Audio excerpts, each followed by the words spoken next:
और अब खबरें तफसील से। कोरोना पर काबू पाने के लिए कर्नाटक हुकूमत ने सख्त फैसला लिया है। रियासत में 27 अप्रैल यानी कल से 14 दिनों का लॉकडाउन नाफिज रहेगा।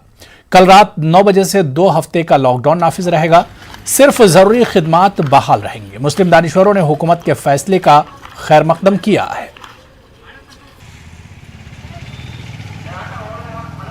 देखिए, जो बला ज़मीन से आती है उसको इंसान कोशिश करके वो बला को दूर कर सकता है। ये आसमानी बला है, खुदा की तरफ से है। इतना आसान से इस दुनिया के अंदर ये वबा जो फैली हुई है जाएगी नहीं। उसी के लिए आज दुनिया के अंदर हर जगह, हर शहर में, हर मुल्क में लॉकडाउन हो रहा है। हमारे पास भी जो लॉकडाउन हुआ है या होने वाला है, इसके लिए पहले से ही करना चाहिए था। जैसा हमारे पास इंडिया लेवल के अंदर इलेक्शंस की रैलीज निकले, इलेक्शंस में लोग मिलजुल कर वो इलेक्शन के लिए काम करे, फिर दोबारा कुंभ मेले के अंदर गए, वहाँ भी इतना सारा ना मास्क था ना कोई और चीज़ थी। ये पूरी चीज़ें देखने के बाद अब जो गवर्नमेंट की आँख खुली है, लॉकडाउन की जो बात कर रहे हैं कल से, ये लॉकडाउन होना ये बेहतरीन वक्त है, ये अच्छा वक्त है, होना चाहिए। बाकी हमारे पास एक तबका जो मुसीबत में आएगा, वो तबके के लिए भी गवर्नमेंट कहीं ना कहीं उनकी सहूलत बढ़ानी चाहिए। उनके रोज़मर्रा के लिए कहीं ना कहीं उनका खाने पीना का भी सहूलत करना चाहिए। मैं समझता हूँ कि हुकूमत का फैसला काफ़ी मुनासिब है और ये तकरीबन नागुज़ीर था। और बेंगलुरु शहर में काफ़ी केसेस बढ़ रहे हैं। पूरे कर्नाटका में कल 36,000 से ज़्यादा केसेस इन्फेक्शन के रिपोर्ट हुए हैं, जिनमें से 20,000 से के करीब बेंगलुरु शहर में हैं।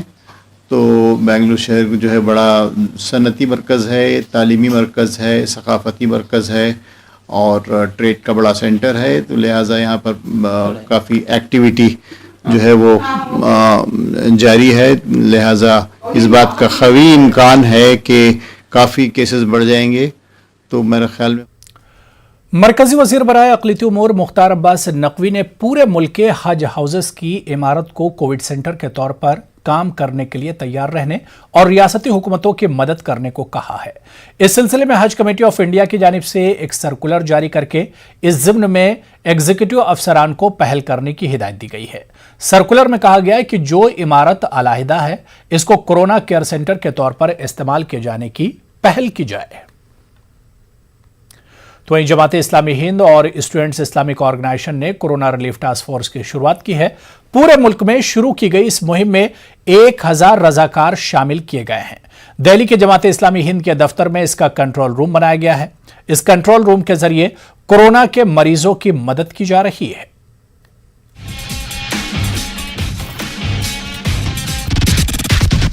कोरोना वबा के बढ़ते कहर और हालात की संगीनी के बीच मुसलमान और मुस्लिम तंजीमें मुल्क को अपना ताउन दे रही हैं। जमात इस्लामी हिंद और स्टूडेंट इस्लामिक ऑर्गेनाइजेशन ने पूरे मुल्क के लिए कोरोना रिलीफ टास्क फोर्स बनाकर एक बड़ी पहल की है। जमात इस्लामी हिंद के दफ्तर की तस्वीरें उस कंट्रोल रूम की हैं जहां से ये काम अंजाम दिया जा रहा है। कोरोना को लेकर किसी भी तरह की मदद के लिए यहाँ पर कांटेक्ट करने के लिए 2 हेल्पलाइन नंबर भी जारी किए गए हैं। इसके अलावा सोशल मीडिया के जरिए भी कांटेक्ट किया जा सकता है। कंट्रोल रूम को पूरे तौर से मॉनिटर किया जाता है।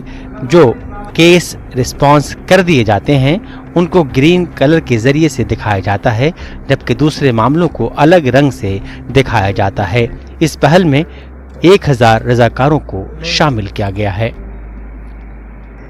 कोविड वबा की बिगड़ती हुई सूरत हाल को देखते हुए SIO की जानिब से हमने कोविड रिलीफ टास्क फोर्स कायम की है, जिसमें हमारे 1000 से ज़्यादा वॉलंटियर्स पूरे मुल्क में काम कर रहे हैं। दिल्ली में उसका ये कंट्रोल रूम कायम किया गया है, जहां हम अपने हेल्पलाइन नंबर्स के ज़रिए से और सोशल मीडिया के ज़रिए से पेशेंट्स से केसेस रिसीव कर रहे हैं। ज़्यादातर जो केसेस हमारे पास आ रहे हैं वो ICU बेड्स के लिए आ रहे हैं। उसके बाद ऑक्सीजन की रिक्वायरमेंट बहुत ज़्यादा है।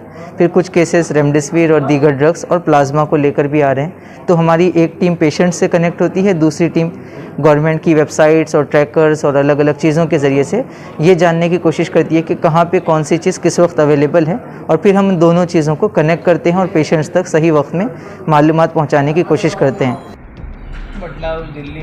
25 अप्रैल को ही शुरू की गई इस मुहिम के अच्छे नतीजे आने शुरू हो गए हैं। पिछले 24 घंटों में फ़ोन कॉल्स और सोशल मीडिया के ज़रिए तकरीबन 700 लोगों ने कांटेक्ट किया, जिनमें से तकरीबन 250 मामलों में मदद भी की जा चुकी है। 1957 में एक फिल्म आई थी जिसका नाम था नया दौर। उसमें एक नगमा था, साथी हाथ बढ़ाना, एक अकेला थक जाएगा मिलकर बोझ उठाना। आज फिर पूरे हिंदुस्तान को मिलकर बोझ उठाना होगा, तभी उसके नए दौर का आगाज होगा। खुर्रम शहजाद, न्यूज़ 18, दिल्ली। कोरोना के इस दौर में इंसानियत का जज्बा रखने वाले अफराद मदद का हाथ बढ़ा रहे हैं। इसी बीच महाराष्ट्र के नागपुर के रहने वाले प्यारे खान लोगों के लिए उम्मीद की किरण बनकर सामने आए हैं।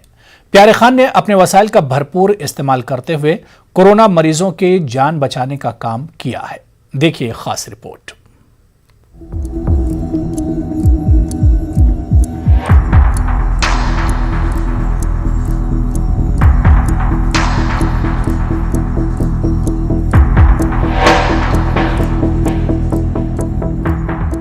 कोरोना वबा के इस दौर में महाराष्ट्र के नागपुर के रहने वाले प्यारे खान लोगों के लिए उम्मीद की किरण बनकर सामने आए हैं। संतरे बेचने से शुरुआत करके ऑटो रिक्शा चला चुके प्यारे खान अब एक बड़े ट्रांसपोर्टर हैं। मुश्किल की इस घड़ी में प्यारे खान ने कोरोना मरीजों की मदद के लिए एक हफ्ते में 85 लाख रुपए खर्च किए।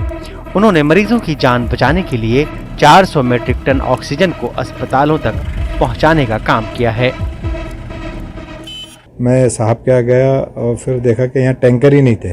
अब टैंकर नहीं तो लिक्विड ही नहीं ला सकते थे हम। ऑक्सीजन लाना है तो उसके लिए टैंकर, तो फिर मैंने पैन इंडिया सर्च किया। मेरे पूरे इंडिया में ऑफिसेस है, तो मैंने अपने चेन्नई ऑफिस से बात की। वहाँ पे फिर उन्होंने कुछ मेरे को एक वसीम शेख करके उन्होंने मेरे को टैंकर्स वहाँ से हम लोग ने की। हाँ, इतना है कि उस व्यक्ति को हमने 4 गुना पैसा ज़्यादा दिया। तो आज नागपुर में तकरीबन 14 टैंकर चल रहे हैं और जिससे आज नागपुर की स्थिति बहुत अच्छी है। एक समय ऐसा था कि यहाँ के हालात ऑक्सीजन को लेकर बहुत ज़्यादा खराब थे और काफ़ी लोग मर सकते थे। प्यारे खान एक बड़े ट्रांसपोर्टर हैं। उनके पास 300 ट्रक हैं। 400 करोड़ रुपए कीमत की कंपनी के मालिक प्यारे खान करीब 2000 ट्रकों का नेटवर्क बखूबी चलाते हैं। इनकी कंपनी के दफातर नेपाल, भूटान और बांग्लादेश में हैं। अस्पतालों में ऑक्सीजन सप्लाई के लिए इन्होंने सरकार से कोई मदद नहीं ली और सारा खर्च खुद ही बर्दाश्त कर रहे हैं। रमज़ान के इस मुक़द्दस महीने में ज़कात और अतिया देने की नीयत से वो मुसलसल मैदान अमल में मुतहर्रिक हैं। प्यारे खान अभी तक नागपुर समेत दीगर जगहों पर अस्पताल में ऑक्सीजन सिलेंडर की सप्लाई कर चुके हैं। उनकी इस पहल में एम्स समेत दीगर बड़े अस्पतालों में 50 लाख रुपए की कीमत के 116 ऑक्सीजन के कंटेनर्स शामिल हैं। अभी तक तकरीबन 350, 400, 450 टन के आसपास हम लोग ने गवर्नमेंट इसको दे चुके हैं। अंदाजन हमारे को तो पूरा 1 करोड़ रुपए के आसपास खर्चा आया है। तो अभी उसका कुछ बिलिंग हमने निकाला नहीं। अभी हमने कुछ 70-80 लाख रुपए तो दे दिए, बाकी जब बिल आएगा तो तब पता चलेगा। नागपुर के हीरो बनकर उभरे प्यारे खान के वालिद ताज बाग इलाके की झोपड़पट्टियों में रहते थे। प्यारे खान ने 1995 में नागपुर रेलवे स्टेशन के सामने संतरे से अपना कारोबार शुरू किया था। वो ऑटो रिक्शा चलाने के साथ ही ऑर्केस्ट्रा कंपनी में भी काम कर चुके हैं। सख्त मेहनत का आज उन्हें फल मिल रहा है। आज 400 करोड़ रुपए कीमत की ट्रांसपोर्ट कंपनी के मालिक प्यारे खान की कामयाबी की कहानी IIM अहमदाबाद में केस स्टडी का हिस्सा है। Bureau report, news 18 network. आगे बढ़ेंगे। मध्य प्रदेश में कोरोना की चेन तोड़ने और आवाम को ज्यादा से ज्यादा तिब्बी सहूलियात फराहम करने की गरज से हुकूमत के जरिए जंगी पैमाने पर काम किया जा रहा है। सरकारी और प्राइवेट अस्पतालों में कोरोना मरीजों के वक्त पर ऑक्सीजन और रेमडेसिविर इंजेक्शन की फराहमी के साथ भोपाल में रेलवे में आइसोलेशन कोच की सहूलियात मुहैया करने के साथ आज 3 EME मिलिट्री एरिया में भी कोविड केयर सेंटर कायम कर दिया गया। मध्य प्रदेश के वजीर बराए मेडिकल एजुकेशन विश्वास सारंग ने मिलिट्री एरिया में मिलिट्री डॉक्टरों की निगरानी में कायम किए गए कोविड केयर सेंटर की तैयारियों का जायजा लिया और इत्मीनान का इजहार किया। हमारा मिलिट्री का जो CCC है कोविड केयर सेंटर, वो शुरू हुआ है। 150 बिस्तर का यहाँ पर एस्टेब्लिशमेंट है, जिसमें 40 बिस्तर महिलाओं के लिए डेडिकेट किए गए हैं। मैं सेना को बहुत धन्यवाद देता हूँ। जिस प्रकार से इस देश में सेना ने हर संकट में समाज के साथ खड़े होकर देश की सेवा की है, और खासकर ऐसे संकट जो कि समाज को जिसमें सेवा की बहुत ज़रूरत होती है उसमें सेना आगे आई है। उसको हम लिंक कर रहे हैं बैरागढ़ के हमारे सिविल अस्पताल से। वहाँ पर ट्रांसपोर्ट की हमने व्यवस्था की है। वहाँ जो भी कोविड के मरीज आएंगे उनको यहाँ शिफ्ट किया जाएगा।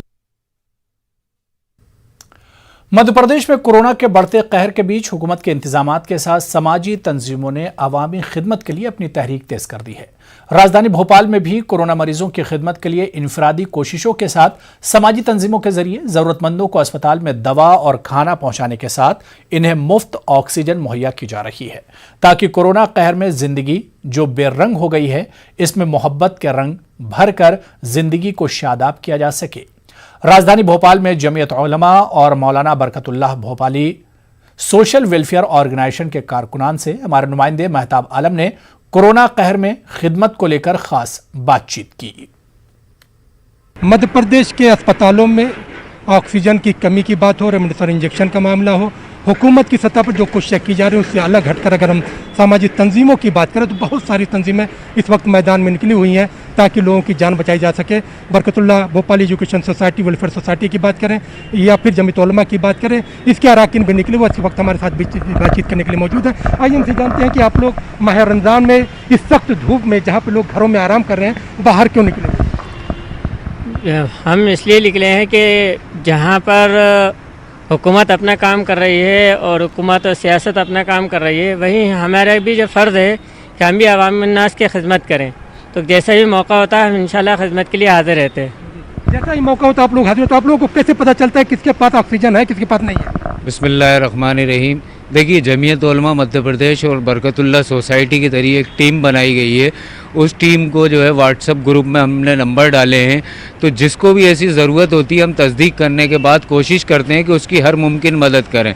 तो हमारे पास जितने भी सिलेंडर होते हैं या मुहैया कराना पड़ते हैं तो हम फौरी तौर पर उसका इंतज़ाम करते हैं और पेशेंट तक पहुंचाने की कोशिश करते हैं ताकि फौरी तौर पर उसकी मदद हो सके। तो ये हमारी तरफ से इंतज़ाम चल रहा है। अभी तक हम लोग जो है कई सिलेंडर लोगों को पहुंचा चुके हैं और राहत पहुंचा रहे हैं ताकि जो है इस वबा के दौर में, देखिए हुकूमतें अपनी अपनी जगह काम कर रही हैं, ज़िला प्रशासन भी कर रहा है, तो सामाजिक संस्थाएं भी बहुत अपने बड़े पैमाने पर आगे खड़ी हुई हैं।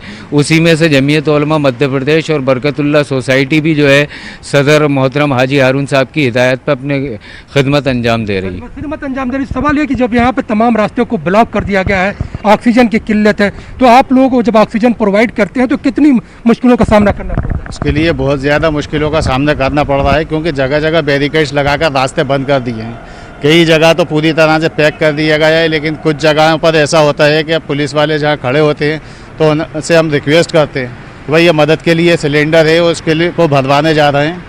और कोशिश यही होती है कि जहाँ जिस मरीज़ को ऑक्सीजन की ज़रूरत हो किसी भी तरीके से लड़ते झगड़ते अच्छे से बुरे से किसी भी तरह से पहुँचे और वो पेशेंट की जान बचाई जा सके, उस तक ऑक्सीजन पहुँच सके। ऑक्सीजन उस वक्त तक पहुँचाई जा सके। कितनी खुशी होती है जब किसी मंजिल पर आप पहुँचते हैं और जिसको ऑक्सीजन की ज़रूरत होती है पहुँचाते हैं? बिस्मिल्लाहिर्रहमानिर्रहीम। साहब मुझे तो बहुत खुशी होती है खिदमत करने में। मुझे तो जो भी कहा जाता है, जिस भी मुताल्लिक मेरा काम होता है, मैं वो उसको अंजाम देता हूँ।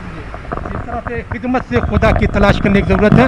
और यहाँ पे माह रमज़ान में मुबारक महीना, क्योंकि माह रमज़ान की जब बात करते हैं तो माह रमज़ान को गमख्वारी का भी महीना कहा गया है। आप लोगों के दूसरे के दुख दर्द को समझें और सामाजिक तंजीमें भी लोगों से यही कह रही हैं कि इस वक्त कोरोना के कहर में जो वबा फैली हुई है कि अपने दुख मुझे दे दो, ताकि जब अपने दुख आप दूसरे को शेयर करेंगे और एक दूसरे की मदद करेंगे तो ये मुश्किलों का जो कारवां सैलाब जो है ये ठहरेगा, मोहब्बतों का कारवां आगे बढ़ेगा और एक नई ज़िंदगी होगी, वही खुशगवार ज़िंदगी होगी जो पहले हुआ करती थी। कैमरामैन खिलान सिंह के साथ महताब आलम, न्यूज़ 18 उर्दू, भोपाल। और उधर महाराष्ट्र में कोरोना की दूसरी लहर में जबरदस्त इजाफे के बायस यहां के मुस्लिम अक्सरती शहर मुमरा के मौलाना अबुल कलाम आज़ाद स्टेडियम को इन दिनों कोविड अस्पताल में तब्दील कर दिया गया है, जिसमें तमाम तर सहूलियात थाने म्युनिसिपल कारपोरेशन की जानिब से की गई हैं। साथ ही मुफ्त इलाज भी मुहैया है। यहां एम्बुलेंस की सख्त कमी महसूस होती दिख रही। कारपोरेशन ने इस कोविड केयर सेंटर को 2 एम्बुलेंस मुहैया कराई, जिससे मरीजों को लाने ले जाने के लिए मजीद राहत होगी। म्युनिसिपल के इस काम के लिए अपोजिशन लीडर अशरफ पठान और शहरियों ने इनका शुक्रिया अदा किया। अशरफ पठान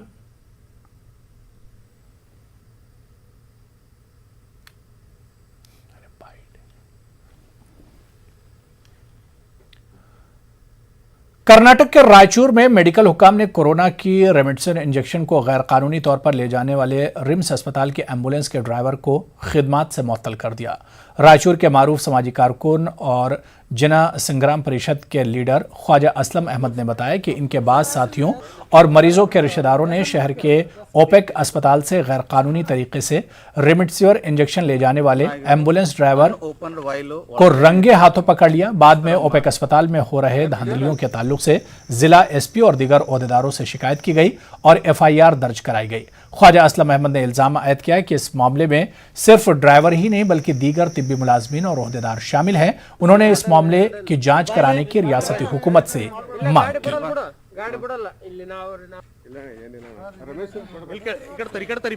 हॉस्पिटल से पेशेंट्स की जो दवाएं लिखी हुई जाती हैं जिसे रेमडेसिविर कहा जाता है, जो आजकल मैजिकल कोविड मैजिक मेडिसिन कहते हैं, उसको चुराकर बाहर 20 से 40 हज़ार रुपये तक बेच रहे हैं। ये इंसान नहीं है, हैवान है, जो मुर्दों को लोच के खाने वाले लोग हैं। ये इनको शर्म आनी चाहिए कि एक अच्छी सिस्टम नहीं बना सकते लोग मेडिसिन एडमिनिस्ट्रेट करने का, डिस्ट्रीब्यूट करने का, पेशेंट को देने का। वहाँ पर पेशेंट मर रहे हैं, वो गरीब पेशेंट्स का मेडिसिन चोरी कर कर आप ले जाकर अमीर लोगों को प्राइवेट हॉस्पिटल्स में बेचते हैं। और इसके कंसर्न अथॉरिटी से यही डिमांड है कि इसको बराबर तरीके से देखिए, ट्रीटमेंट बराबर कीजिए। पहले ही बहुत सारी परेशानियों का सामना कर रही है पब्लिक, इसको और मजीद आप ये नहीं कीजिए, जितनी भी सहूलतें गवर्नमेंट दे रही है उसको सही सही लोगों तक पहुंचाने की आप कोशिश कीजिए। दबंग भाईजान सलमान खान ने फ्रंटलाइन में काम कर रहे मुलाजमीन के लिए कोरोना वबा में मदद का हाथ बढ़ाया। सलमान खान ने इतने मुश्किल वक्त में लोगों की खिदमत करने वाले फ्रंटलाइन के तमाम लोगों को वक्त पर खाना मिले 5000 से ज्यादा बांद्रा में वाक़े भाईजान रेस्टोरेंट से खाने के पैकेट बनवाए। सलमान खान ने तैयार किए हुए खाने का जायका भी लिया। सलमान खान इतवार के रोज रेस्तोरां में फ्रंटलाइन एहलकारों के लिए तैयार करदा खाने का जायका लेने पहुंचे थे।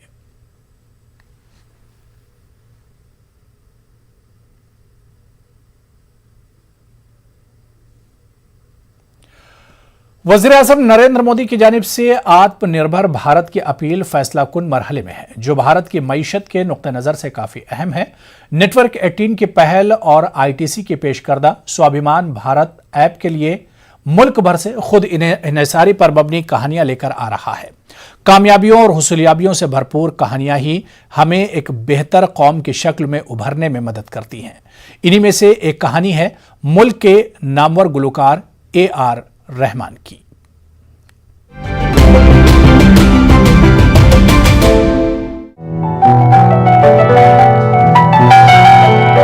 भारत को अंतर्राष्ट्रीय मंच पर गौरवान्वित करने वाले लोगों की श्रेणी में उनका नाम शुमार होता है। एड जिंगल्स के लिए संगीत रचना से लेकर भारतीय फिल्म संगीत जगत पर राज करने, सुप्रतिष्ठित ऑस्कर और ग्रैमी जीतने के लिए AR रहमान का संगीत सफर ऐसा रहा है जिसने अरबों दिलों को गर्व से प्रफुल्लित किया है। It looks like a dream. Every step I think if you take right and by the blessing of God and love of people, I feel like I've crossed many different things, good and bad. And I think the persistence of being in art and being in music and being in the shade of love of all of you gives me more energy. Rahman ने अब 99 songs के साथ लेखन और film निर्माण की ओर रुख किया है।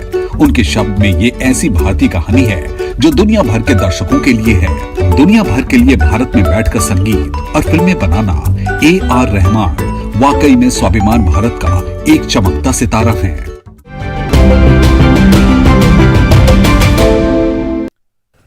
तो नाजरीन, ऐसी ही दिलचस्प और कामयाबी से भरपूर कहानियों का हिस्सा बनने के लिए नेटवर्क 18 के स्वाभिमान भारत मुहिम से जुड़े रहिए।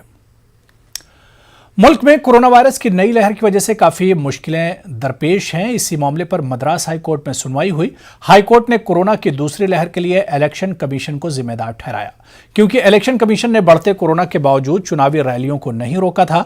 मद्रास हाई कोर्ट के चीफ जस्टिस S बनर्जी ने सुनवाई के दौरान कहा कि इलेक्शन कमीशन ही कोरोना की दूसरी लहर का जिम्मेदार है। कोर्ट ने कहा कि अगर इलेक्शन कमीशन के अफसरान पर कत्ल का चार्ज लगाया जाए तो गलत ना होगा। अदालत में जब इलेक्शन कमीशन ने जवाब दिया कि उनकी तरफ से कोविड गाइडलाइंस का रोड मैप तैयार किया गया था और वेडिंग के दिन वोटिंग के दिन कानून पर अमल भी किया। इस पर अदालत नाराज हुई और पूछा कि जब इंतखाबी तशहीर चल रही थी तब क्या इलेक्शन कमीशन दूसरी दुनिया में थे।